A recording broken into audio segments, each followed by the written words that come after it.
তাকে এই পৃথিবীতে থাকার কোনো অধিকার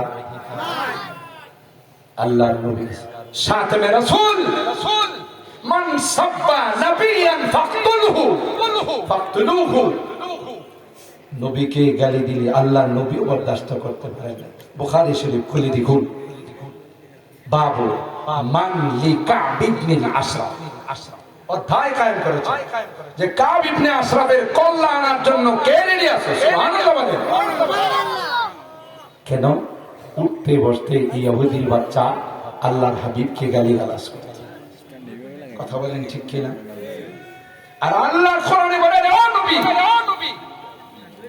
যারা আপনাকে নিয়ে কটূক্তি করে, যারা আপনাকে গালিগালাজ করে, আপনি জেনে নেন আমি ক্লিয়ারলি জানাই দিলাম এদের একটারও জন্মের ঠিক না। আল্লাহর কথা। উতুলিম বাদা যালিকা জানিম, আল্লাহ বলেন এগুলো হলো জানাকা, জানার সন্তান, অবৈধ সন্তান। কথা বলেন ঠিক কিনা? তাহলে আল্লাহর নবীকে না দেখে আল্লাহর নবীর আশেকরা নবীর দুশ্মনকে দুনিয়া থেকে বিদায় করে জন্য রেডি হয় না, ঠিক কিনা? যারা দেখছে তাদের কি হালাত? হর কোই ফেদা হ্যায় বিন দেখে दीदार का आलम क्या होगा। जिस वक्त में थे खिदमत में उनकी वो बकर उमर उस्मान आली, যে সময় তার খেদমতে ছিলেন খলিফাতুল মুসলিমিন হযরত আবু বকর সিদ্দিক রাদিয়াল্লাহু তাআলা, অর্ধ জাহানের বাদশাহ আমিরুল মুমিনিন হযরত ওমর ইবনুল খাত্তাব রাদিয়াল্লাহু তাআলা, উসমান ইবনে আফফান, আলী মুর্তজার মতো খোলাফায়ে রাশিদিন, খোলাফায়ে আরবা, যে নবীর খেদমতে ছিলেন, খাদিম ছিলেন, তার তখনকার দরবারের অবস্থাটা কি?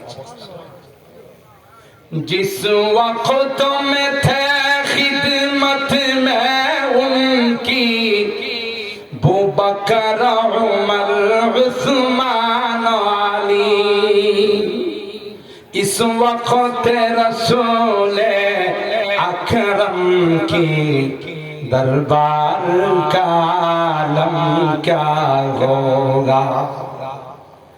जब हुस्न था उनका जलवानुमा अनवार का आलम क्या होगा।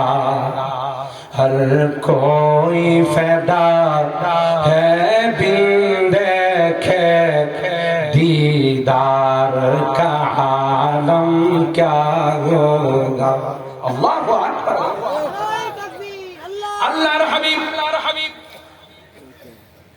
খন্দকের সময় আসরের নামাজ পড়তেই পারে নাই, সূর্য ডুবে যাচ্ছে, সূর্যকে ডাক দিয়া কয়, এ সূর্য তুই কি জানিস না আমার আসরের নামাজ হয় না? থাম, যতক্ষণ পর্যন্ত আসরের নামাজ আদায় না করব ততক্ষণ পর্যন্ত ডুবার অনুমতি না। আল্লাহু আকবার। আসতে বলে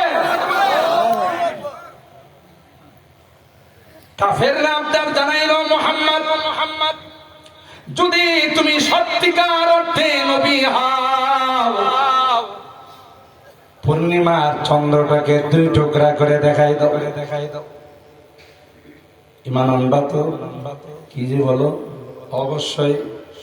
আল্লাহর কাছে কয়, মালিক এই বিজাতিরা ঈমান আনবে রে, চন্দ্রটাকে অর্ডার দিয়ে দাও, এর জন্য দুই টুকরা হয়ে যায়। আল্লাহর পয়গম্বরকে আল্লাহ বলেন, ও আমার হাবিব, শাহাদত আঙ্গুল দিয়ে ইশারা করতে দেরি হবে গো, চন্দ্রটা দুই টুকরা হয়ে দুই পাহাড়ে পড়তে দেরি হবে। চাহে তুই ইশারোं से अपनी काया ही पलट दे दुनिया की, दुनिया काया ही पलटा পাঠাইবেন যিনি তার ইশারার মাধ্যমে। আল্লাহু আকবার। চাহে তু ইশারু সে अपनी काया ही पलट दे दुनिया की, ये शान है खिदमतगारों की, ये शान है खिदमतगारों की, सरदार का आलम क्या होगा। जब हुस्न था उनका जलवानुमा, अनवार का आलम क्या होगा। हर कोई फिदा है बिन देखे दीदार का आलम क्या होगा। আল্লাহর হাবিবের বাহ্যিক সাহারা বাহিরে ছিলেন খাজা আবু তালেব, ভিতরে ছিলেন আম্মা জান খাদিজাতুল কুবরা রাদিয়াল্লাহু তাআলা। কোনো কষ্টে বিপদে পড়লে আয়েশা আম্মা জানের সঙ্গে শেয়ার করতে, যেমন হেরা গুহায় প্রথম জিবরাইল আমিনের সঙ্গে যখন দেখা, বাবু কাইফা কানা বাদুর ওয়াহি ইলা রাসূলিল্লাহি সাল্লাল্লাহু আলাইহি ওয়াসাল্লাম। ইমাম বুখারী আলাইহি তার বর্ণনা দিয়েছেন।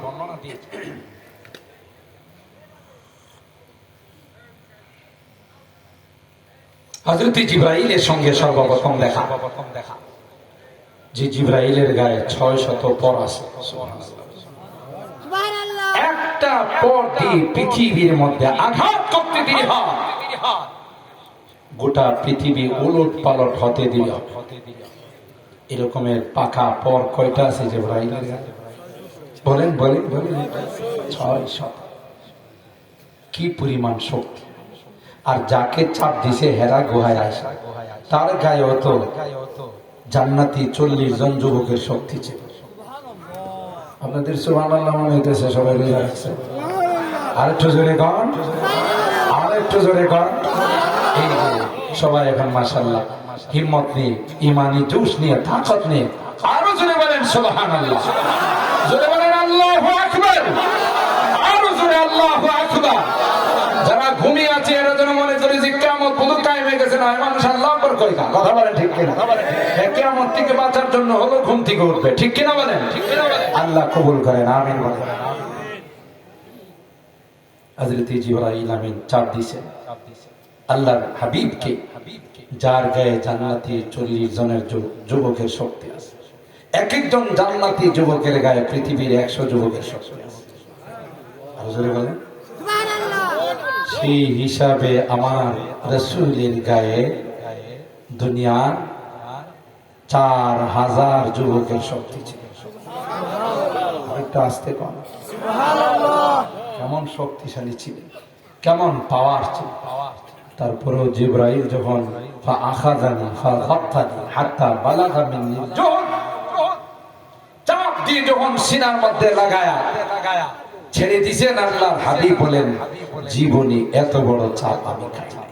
সুবহানাল্লাহ। উলামায়ে কেরাম কিতাবের মধ্যে লিখেন, এর দ্বারা এই কথার প্রমাণ করা হয়েছে ইলমে ওয়াহী, ইলমে কোরআন, আসমানি ইলম এমনি আসে না।